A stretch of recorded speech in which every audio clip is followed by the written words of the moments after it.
안녕하세요 여러분, 꽃보다 취업 강원 대표입니다. 오늘은 여러분들에게 대한항공 승무원 채용 공고를 가지고 왔습니다. 저희가 이제 승무원 학원은 아니지만 제가 이 일을 하다 보니까 승무원 학원에서 도움 받는 것도 많겠지만 최소한 자소서만큼은 승무원 학원에서 코칭 받은 걸 보면은 정말 기절할 것 같아요. 왜냐면 승무원을 하셨던 분들이 거기에서 그 일을 하고 계신데 면접에서 이럴 땐 도움이 많이 되겠지만 그분들이 자소서를 잘 쓰고 채용을 하고 그런 분들은 아니잖아요. 그래서 정말 깜짝 놀라서 최근에도 저희 학생 한 명이 승무원 준비를 하면서 잘 안 돼서 이제 저한테 와서 일반 채용과 같이 병행을 하고 있는데, 요즘 LCC들 특히 에어로케이 이런 데 자소서 많이 보잖아요. 그런데 이때까지 한 번도 에어로케이 자소서 붙은 적이 없는데 저한 컨설팅한 이후에 바로 붙고 이런 결과를 만들어내고 있기 때문에 여러분들도 도움 받았으면 좋겠습니다. 사실 2025년이 굉장히 취업 시즌이 어려웠어요. 최근 들어서 역대급으로 정말 어려운 시즌이었던 걸로 저는 생각하는데, 이유가 뭐고 그리고 어떻게 대응해야 되는지는 제가 드리는 위에 영상 링크 보시면 명확하게 아실 수 있을 거고요. 여러분들이 상담에 오시면 직무 설정, 방향성 설정, 대체 내 스펙으로 어느 정도 기억할 수 있는지, 지금 내 자소서 상태가 얼마나 형편없는지 이런 것들 제가 확실하게 해드리면서 제가 쓴 자소서 퀄리티도 보여드릴 수 있으니까 찾아오시면 좋을 것 같고요. 여러분들의 구독과 좋아요가 저한테 큰 힘이 되니까 구독, 좋아요 꼭 부탁드리겠습니다. 대한항공 어떤 곳일까요? 정말 좋은 곳이죠. 특히 이렇게 승무원을 준비하는 친구들한테 정말 좋은 곳이어서 여러분들한테 정보를 주기 위해서 제가 대한항공의 어떤 연역과 성장과 스토리텔링을 위해 넣어놨습니다. 저희 학생들이 굉장히 많이 합격했는데, 일단 제가 사실 이 승무원 준비하는 친구들 보면은 물론 승무원 학원 분들이 저는 면접에서는 도움 많이 될 거라 생각하는데, 근데 승무원 학원에서 배웠던 친구들의 자소서를 보면은 충격적인 수준이었어요. 그래서 일단은 대한항공도 채용 자체는 인사팀에서 하잖아요. 근데 승무원으로 들어갔던 분들이 자소서에 대해서 대체 뭘 알겠어요. 그래서 여러분들이 승무원 자소서 잘 쓰기 위해서는 일단은 저한테 찾아와서 승무원 자소서와 일반 자소서를 같이 하는 친구들도 많이 있습니다. 게다가 요즘은 LCC, 에어로케이 이런 데는 승무원 자소서지만 자소서를 굉장히 꼼꼼하게 보고 잘 써야지 합격할 수 있잖아요. 그런 것들까지 생각해보면은 여러분들이 꼭 이제 찾아오셔가지고 같이 해보시는 게 좋을 것 같고, 최근에 왔던 학생도 이때까지 혼자 할 때는 에어로케이 서류를 붙어본 적이 없대요. 근데 그 친구가 승무원 학원에서 받았던 자소서 상태를 보고서 정말 너무 충격과 경악이었습니다.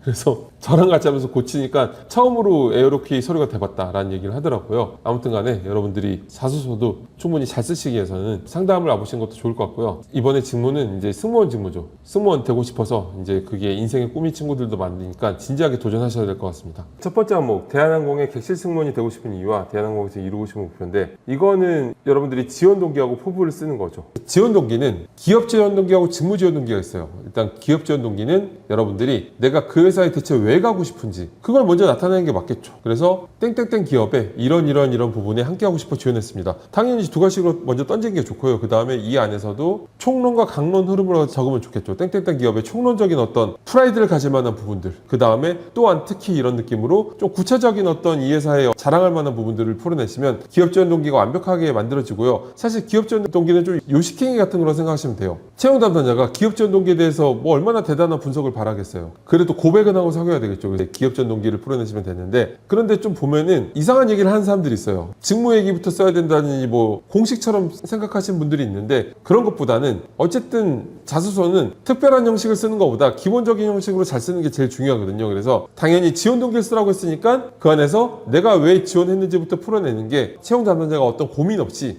지원 동기를 썼구나라는 걸 의식하는데 도움이 되겠죠. 그러면 고민하게 되면 읽기 싫어지니까 고민 없이 딱 지원 동기로 명백하게 작성하신 다음에 직무 지원 동기를 풀어내시면 돼요. 다만 또 기업 지원 동기에서 주의하셔야 될 부분이 그 회사의 맞춤형 얘기를 쓰는 거겠죠. 그런데 꼭 상생이나 뭐 ESG 이런 거 쓰는 분들이 있는데, 그러면 사실 이거는 내가 ESG 하는 회사는 다 가고 싶은 거잖아요. 그 회사의 맞춤형 얘기들이 아니죠. 마치 제가 누구한테 고백할 때 나는 머리 긴 여자 좋아하는데 네가 머리가 길어서 좋아라고 하는 거하고 무슨 차이가 있겠어요. 그래서 그 회사의 핏한 얘기를 딱 쓰는 거예요. 그 다음에 이제 직무 지원 동기를 말씀드리면, 직무 지원 동기는 정말 경험에 기반해서 써야 돼요. 대학 시절 뭐 이런 경험들을 통해서 이 업무에 관심을 갖게 됐고 그 이후에 이런 업무를 수행하면서 관심도를 구체화시켰다, 이런 식으로 적는 거겠죠. 여러분들이 그 업무에 대한 어떤 설명을 적는 건 아무 의미가 없어요. 여러분들의 경험에 관심 있는 거니까 그렇게 풀어내시는 게 좋습니다. 원래 이렇게 쓰는 건데 여기서는 기업 지원 동기, 그런데 기업 지원 동기만 풀어내기에는 이제 또 글자 수가 포부까지 같이 넣어야 하는 상황에서 너무 적잖아요. 600자면. 그래서 하필 여러분들이 대한항공에서 승무원이 되고 싶은 이유,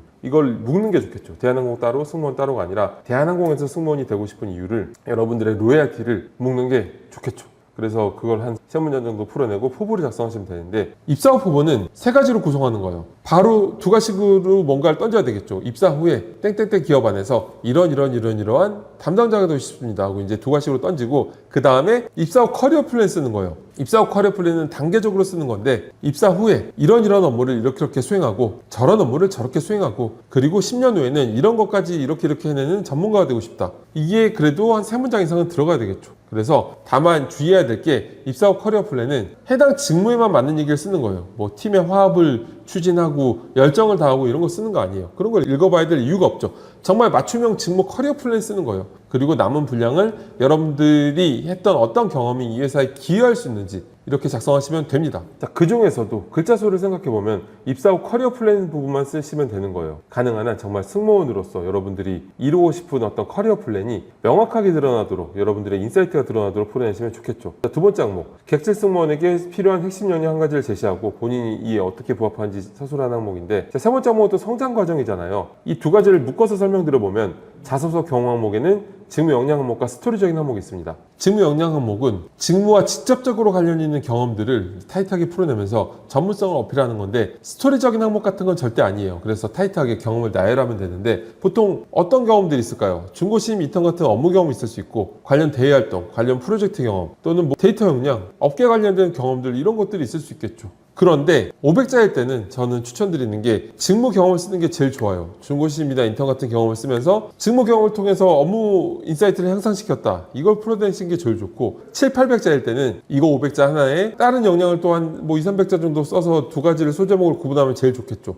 그런데 스토리적인 항목 같은 경우에는 일반적으로 인재상 항목이라고 하는 건데, 이건 구조가 명확해요. 내가 어떤 사람인지를 보여줘야 되는 거니까 나의 어떤 역량을 하나씩 어필하면 되는 거죠. 열정을 발휘했던 경우에는 열정을 쓰시면 되고, 커뮤니케이션 역량을 어필해야 되는 경우에는 커뮤니케이션 역량이 나오면 되는 거예요. 그런데 이 스토리텔링 항목은 구조가 있습니다. 바로 상황을 제시하고, 그 다음에 문제점이 명확해야 이 문제를 해결해 나가는 과정에서 이 사람이 어떻게 나갈까라는 궁금증에 보게 되겠죠. 모든 스토리텔링은 문제가 명확해야 뒤를 볼 만한 어떤 흡입력이 생긴 거예요. 그 다음에 중간 이상의 분량을 여러분들이 이 문제를 어떻게 해결했는지 이걸 타이트하게 풀어내시면 되는데, 이 두 가지의 구체적인 구문법은 제가 위에 드리는 영상 링크 보시면 명확하게 이해하실 것 같습니다. 그래서 원래 일반 기업 같은 경우에는 2번 항목에서 핵심 역량이 3번에 스토리적인 항목이 있으니까 그냥 업무 전문성으로 업무 관련된 경험을 풀어내도 괜찮겠지만, 승무원이란 걸 생각해보면은 그것보다는 좀 더 이것도 스토리적인 걸로 풀어내는 게 특성상 맞다고 생각합니다. 승무원들한테 필요한 어떤 역량이 뭐가 있을까요? 기내에서 일어났을 때, 어떤 일이 일어났을 때 대처할 수 있는 역량이라든지, 아니면 서비스 마인드라든지, 그 중에서 한 가지 정도를 명확하게 이제 여러분들이 선정을 한 다음에, 그 다음에 그게 필요한 이유를 한 문장 정도 설명을 하고, 관련하여 이렇게 놓고서 스토리텔링으로 여러분들이 그런 걸 발휘했던 경험을 풀어내면 되겠죠. 세 번째 항목은 이제 성장 과정을 풀어내는 건데, 성장 과정에 대해 설명을 드리면은, 자, 성장 과정은 일단은 살면서 가치관에 영향을 끼쳤던 사건을 쓰는 거기 때문에 유일하게 20대 이전 얘기를 써도 되는 항목이죠. 그런데 너무 어릴 때 얘기를 쓰면은 또 쓸 때는 신나서 쓰는데 유치해서 활용을 못하게 되니까 적당한 얘기를 쓰는 거고, 그리고 직무 얘기 쓰는 거 아니에요. 이거는 정말 나라는 사람이 어떤 사람인지 나의 가치관을 보고 싶어서 쓰라고 하는 거니까 직무 얘기를 쓰는 건 절대 아니고요. 포스코 인터내셔널 채용 공고 보시면은 이렇게 성장과정 옆에 직무 얘기 쓰지 말라고 적어놓은 곳도 굉장히 많아요. 그래서 정말 가치관을 쓰시면 되는데, 어떤 가치관을 쓰냐? 끊임없이 도전하면서 성장하는 모습을 쓰시는 게 제일 좋아요. 여러분들의 어떤 도전의식과 가치관이 드러나면 베스트, 좋은 성장 과정이 될 것 같습니다. 자, 여러분, 오늘 대한항공 객실 승무원 채용 공고를 봤는데, 승무원 정말 인생에서 가장 이루고 싶은 목표인 친구들이 굉장히 많은데, 제가 사실 승무원 쪽 지원하는 친구들이 뭐 승무원 학원에서 코치받았던 자소서를 저한테 보여줬을 때, 제대로 쓴 자소서라고 차마 얘기하기 힘든, 이걸 비판이나 무슨 억가가 아니라, 이거는 자소서에 대해서 아무것도 모르는 20살짜리 애들도 이거보다 잘 쓸 것 같은데 싶은 식으로 코치를 해준 게 대부분이더라고요. 그래서 여러분들이 어쨌든 간에 자소서를, LCC 쪽이 대한항공보다는 서류 전형에서 자소서를 더 많이 활용하긴 하고, 대한항공 그거보다는 좀 더 서류 전형에는 자소서보다는 다른 부분에 비중이 있긴 하지만, 그게 다 면접까지 가잖아요. 면접 때도 자소서를 보면서 이 사람 정말 똑똑하네, 괜찮은 사람이네, 이런 게 느껴지도록 제대로 작성해서 지원하셨으면 좋겠습니다. 감사합니다.